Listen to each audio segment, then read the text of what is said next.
My name is Lynn Larkin.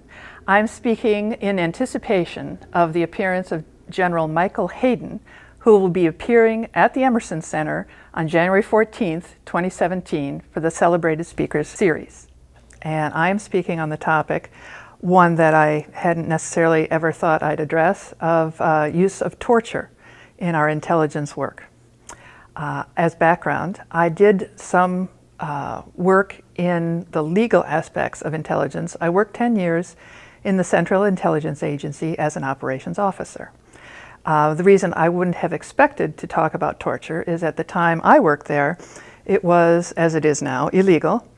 Number two, it is not something that was ever found to be morally substantiated. And three, it has always been found not to work. So for those three reasons, I am saying in my own words what my feelings are on General Hayden's take on use of torture in our work for intelligence or in the military. I've worked in the office where they oversee the application and regulation of the laws, and yes, there are laws that regulate intelligence work in America.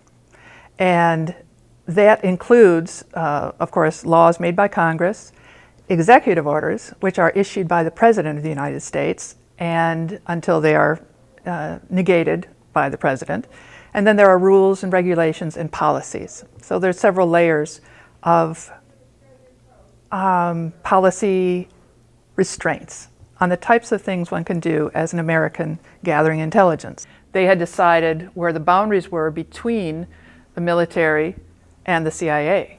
And that sort of had gotten mushed during the Vietnamese War, when at times the presidents decided, and more than one did, that it was convenient to have the intelligence operations also handle military operations, which is the same thing that happened in 2001, when the military was reluctant, or certainly nobody in the military agencies or intelligence agencies knew anything about torture, because for 30, 40, 50 years, nobody had been doing it. And when they decided this was a good idea, unfortunately, they had to find some place to put that operation. And that operation ended up being in the most secret place they could put it, which would be, of course, the CIA. So they had renditions, they had secret operation prisons, and they used torture. And they had to hire psychological experts that were willing to design and create these programs, because nobody knew how to do that. We had information on other countries doing it.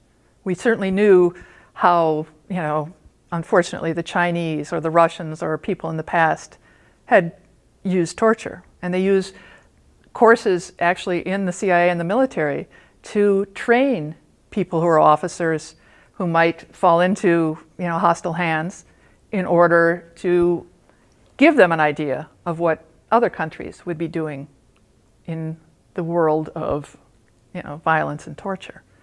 So to that extent, we know what happens, but it hasn't been practiced and shouldn't be, of course, for obvious reasons.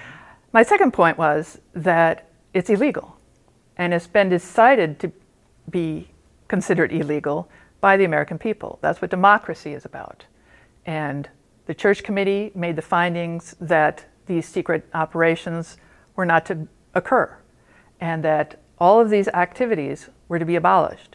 And so, I forget what year it was, but it was in the 70s, the President issued an executive order which made it very clear there was to be no torture, that if any American or any operative were to be aware that there was torture going on or that an assassination was happening, we had the duty as Americans to inform the other people, whether they're American or not, because we're against torture, we're against assassination.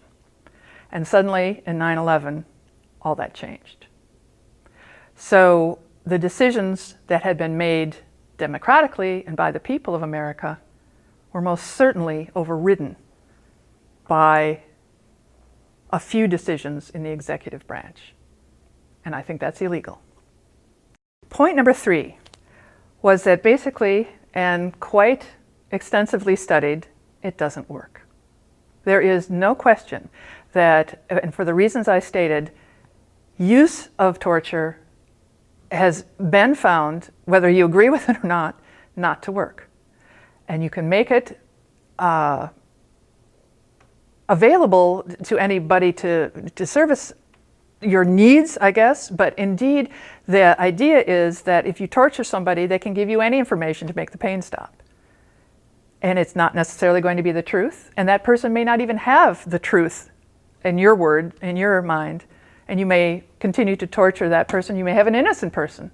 The rendition program was continually found to have people taken without any sort of legal background or support and taken to these black sites for days, months, years, and they found to be innocent. I mean, this is not what America does. It is not, and it shouldn't change just because there's a crisis. No wishy-washy about it, no matter what anybody says, including General Hayden. It is indeed something that we should not be doing. I don't believe in a moving scale of morals or laws or any sort of give when we're under a crisis.